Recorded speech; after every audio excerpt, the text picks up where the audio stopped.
আসসালামু আলাইকুম, স্বাগত জানাই। আমি মোয়াজ্জেমউদ্দিন সেন্টু আমার পিসফুল লাইফ টিভির এই ভিডিওতে। গ্রেভস আর সাওয়ার মিস্টার প্রেসিডেন্ট, কি মন্ত্র দিল ডক্টর ইউনূস রোশনাইতে সারা দেশ এখন একেবারে ফকফকা উজালা। রোশনাই বুঝেন তো, আলো। গ্রেভস আর সাওয়ার আঙ্গুল ফলটক, এটা একটা প্রাচীন প্রবাদ গল্প। আপনারা আশা করি পড়ছেন। এটা নৈতিক শিক্ষামূলক একটা গল্প আর কি, আমাদেরও ছিল, সবাই জানে এটা। তৃষ্ণার্ত ক্ষুধার্ত টায়ার্ড শিয়াল পণ্ডিত যাচ্ছিল আঙ্গুরের বাগান দিয়া, খাল পার হবে, শাকও দেখতেছে, খালের ভিতরে ওই আঙ্গুর ঝুঁকে ঝুঁকে পড়তেছে। বহু চেষ্টা তদবির করছে, বহু বুদ্ধি ফন্দি করছে, কিন্তু কোনো অবস্থাতেই ওই আঙ্গুরের কাছে পৌঁছাতে পারতেছিল না। শেষ পর্যন্ত তোর ও খেতে হবে না, টক, ভালো না, এই সান্ত্বনা দিয়ে সে চলে যাচ্ছিল। সেইটাই আর কি, জাস্ট যখন মানুষ কোনো কিছু পায় না আর কি, কবজা করতে পারে না, তখন এই আক্ষেপটাই বল, দূর এটা করতে হবে না, এটা করে লাভ কি, এটা ভালো না, বুঝ দেয় আর কি, জাস্ট নিজেকে বুঝ দেয়, অন্যকেও বুঝ দেয়। সো এটাই আর কি প্রবাদ, গ্রেভস আর সাওয়ার। পরিহাসের বিষয় হলো, দেখেন আমি বারবার বলতেছি, আমি বলছি এই যুদ্ধটা 50 বছর চলুক, আমি দেখতে চাই, আমার ব্যক্তিগতভাবে আমার ইচ্ছা তো 50 মাস তো চলতে পারে। প্রত্যেকটা দিন উনি বলতেছেন, we have the greatest army, I am the greatest president, we have the greatest navy, greatest air force, সবসময় এটা অহংকার দেমাগ বলতেছে। আজকে কিন্তু অঙ্গভঙ্গি ওরকম করে নাই। ওই গতকালকে উনি জাতির উদ্দেশ্যে ভাষণ দিয়েছে, সংক্ষিপ্ত একটা ভাষণ। For discussing this current situation, I also want to thank our troops for the masterful job they did in taking the country of Venezuela in a matter of minutes.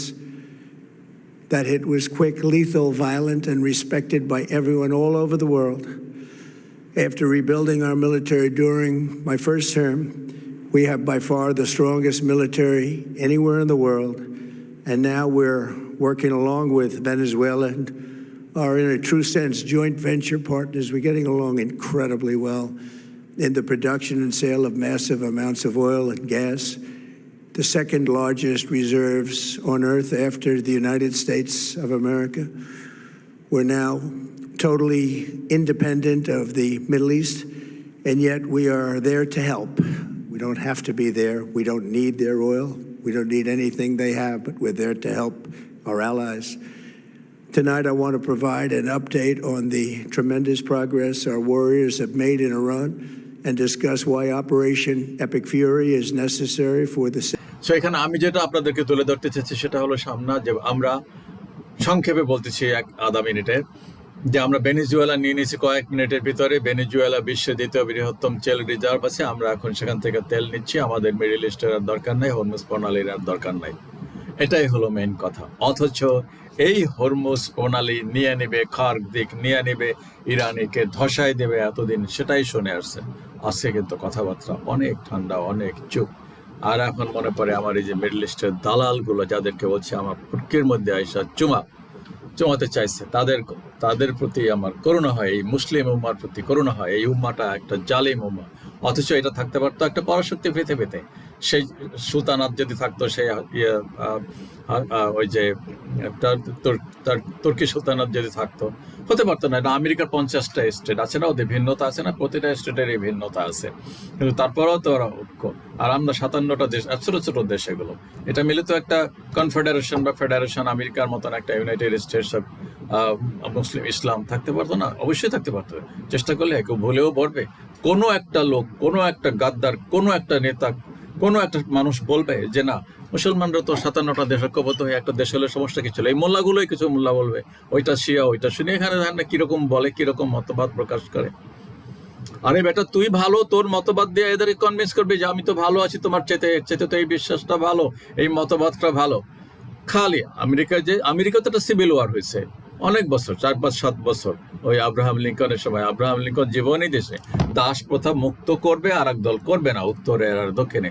এটা নিয়ে হয়েছে যুদ্ধ, আভ্যন্তরীণ যুদ্ধ। শেষ পর্যন্ত যারা দাস প্রথার পক্ষে ছিল, মুক্তির পক্ষে, তারাই জিতেছে অ্যাকচুয়ালি। ওই যে গ্যাটিসবার্গের বক্তৃতা, সেটা না, একটা বিভক্ত কোনো জাতি টিকতে পারে না।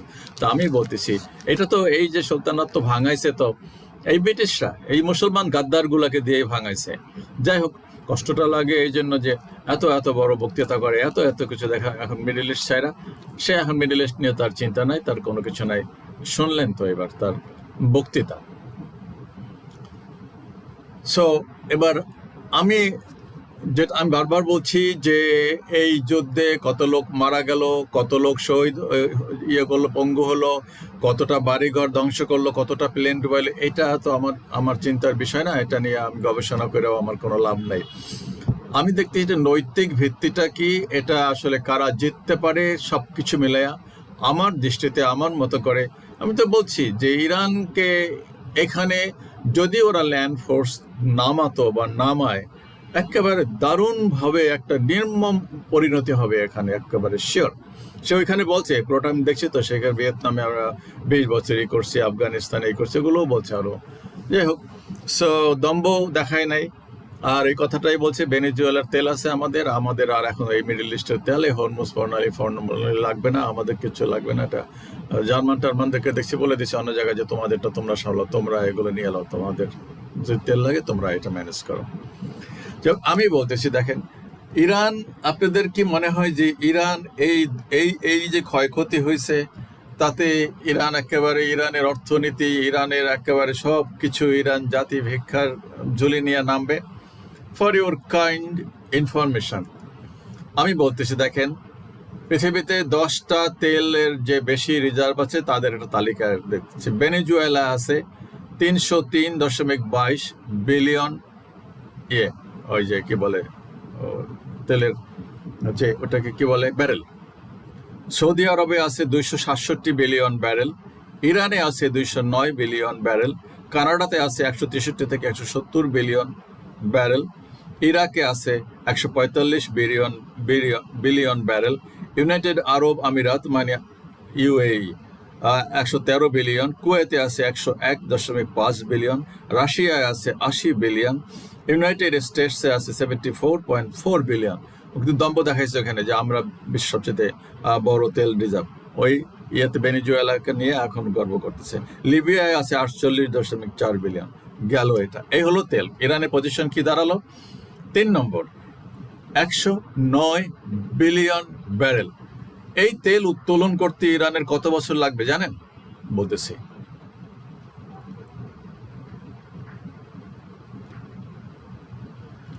based on current proven reserve and 2024-25 production levels, ইরানের কথা বলতেছে, Iran has enough oil to continue production for approximately 290 years. 290 বছর তারা এই এখন বর্তমান হারে যে তেল উত্তোলন করে সেই হারে তুললেও তাদের 200-300 বছর লাগবে। ইরান কি ছেড়ে দিবে? কি মনে হয় আপনাদের? ওকে, এটা গেল তেলের হিসাব। আমি শুধু 2-3টা সম্পদের কথা বলতেছি যে মানুষ তো জানে না আসলে যে ইরানের কি আছে কি না আছে। আমি দেখি তো ওদের, আমার খুব যেতে ইচ্ছা করে। এত খাবার দাবার, এত সুন্দর সবুজের বিল্ডিং টিল্ডিং, রাস্তাঘাট। আচ্ছা, যাই হোক, দেখেন গোল্ডের কথা বলি। As of early 2026, Iran has significantly increased its gold holdings and boosted its reserve through major new discoveries. Massive new gold discovery. এই 2025-এ ডিসকভার করছে ডিসেম্বরে। Iran announced the discovery of a major new gold deposit at the Shadan mine in South Khorasan province. South Khorasan প্রভিন্সের সাদান নামে একটা খনিতে এই বিশাল এক স্বর্ণের খনি পাওয়া গেছে, containing an estimated 61 million tons of gold bearing ore. ওর মানে জাস্ট ওই যে কি বলে লোহার যে মিক্স, যেটা মাটির সাথে মিক্স করা থাকে সেগুলো আর কি, আকরিক ore. This include about 7.95 million tons of oxide ore and 53.1 million tons of sulfide ore. এটা মিলে আছে গোল্ড। এই হলো ইরানের গোল্ডের অবস্থা। প্রচুর গোল্ড তারা ইম্পোর্ট করে। Central bank reserves. In December 2024, the Iranian central bank chief reported that 20% of the country's foreign currency reserve had been converted into gold. Gold করে নিছে, ওই ডলারের আর রাখে নাই, গোল্ডে পরিণত করে নিছে। এবার আসে দেখেন যে রেয়ার মিনারেল আর্ট, যেটা আর কি বলে মিনারেল খনিজ পদার্থ আর কি, যেগুলো রেয়ার আর্থ আর কি, যেটা বলে মাটির জাতীয় ওই জাতীয় জিনিসপত্র যেগুলো মোবাইল টোবাইলে ব্যাটারি তৈরি করতে লাগে। এটা বলছি শুধু ইরান কেন মাথা নত করবে? ইরানের তো মাথা নত করার মতো কিছু না। ইরান তো এতদিনের সুপার, এবং এইবার এই ধাক্কায় ইরান সুপার পাওয়ার হয়ে যাবে, এটা আমি অন্ধভাবেই বলতে পারি। এখন যদি না হয় সেটা তো আমার জন্য একটা লজ্জার বিষয় হবে। না, লজ্জিত হব না। এটা টুডে অর টুমরো আমি হয়তো দেখব না, আপনারা দেখবেন যে ইরান মাথা নত করবে না। এবং আমি তো বলি সব দেশেরই থাকা উচিত, বাংলাদেশে পরমাণু বোমা থাকা উচিত, নেপালের ভুটানের সব দেশে যা এখন অবস্থা। তুমি 2050 5,000 বোমা রাখবা আর আমি একটা বানাইতে পারবো না, এই ছড়ি ঘোরানোর এই মাতব্বরির দিন পৃথিবীতে আর ফিরে আসবে না। এই দেশের ছেলেরা যেমন বলে না, ওই মাস্তানির দিন আর এদেশে ফিরে আসবে না, এবং আসা উচিত নয়। আমি তো বলছি ইরান কি বাতি জ্বালায় গেল, সব ফকফকা যা দেখতেছি এখানে সংসদ ভবন টবনে রাস্তাঘাটে, এটা অত্যন্ত ন্যাক্কারজনক। যে পথে তারা গেছে ওই পথেই তাদেরকে যেতে হবে, এটাই সত্য কথা, বাস্তবতা। যাই হোক, দেখেন রেয়ার আর্থ কি বলছে এখানে। As of early 2026 Iran's total mineral reserves are estimated to be valued over 27 trillion US ডলারের রেয়ার আর্থ খনিজ পদার্থ জমা আছে ইরানের পেটের ভিতরে। While this figure represents the total value of all 68 types of mineral in the country, the nation has recently confirmed significant high value deposit of critical materials like antimony, lithium, and rare earth elements, particularly within its phosphate and iron apatite deposits. So, কত trillion dollar? 27 trillion US ডলারের mineral ইরানের পেটের ভিতরে জমা আছে। আরো আছে lithium, টিথিয়াম, strategical gold, কোল, অনেক কিছু কথা বলা আছে। তারপরে দেখেন কি বলছি তো যে 290 বছর লাগবে। এই তো বললাম আর কি, oil reserve, gold reserve, rare earth রিজার্ভের কথা। তো ইরান কি মাথা নত করবে? ওদের পাশা চুমাইবে? আমি তো দেখলাম যা আজকালকের যা ভিডিও দেখলাম, সব আস্তে আস্তে স্থিমিত হয়ে আসছে। এবং ওই যে ইউক্রেন যুদ্ধ, এখন এই বেটা এই বলদটা ধাক্কা ধুক্কা খাইয়া এখন সে আসছে ড্রোন ঠেকানোর বিক্রি করতে, টেকনোলজি বিক্রি করতে আসছে মিডল ইস্টে। এই বলদগুলোর কাছে, এক বলদ আর কতগুলো বলদের কাছে আসছে। আমি বলদেই বলবো এগুলোকে। সামান্যতম বুদ্ধি মেধা যদি ওদের থাকতো একটা মানুষের ভিতরে, তাহলে ওরা আসলে ঐক্যবদ্ধ হয়ে নিজেদের ডিফেন্স নিজেরাই জয়েন্টলিও একটা চেষ্টা করতে পারতো আর কি।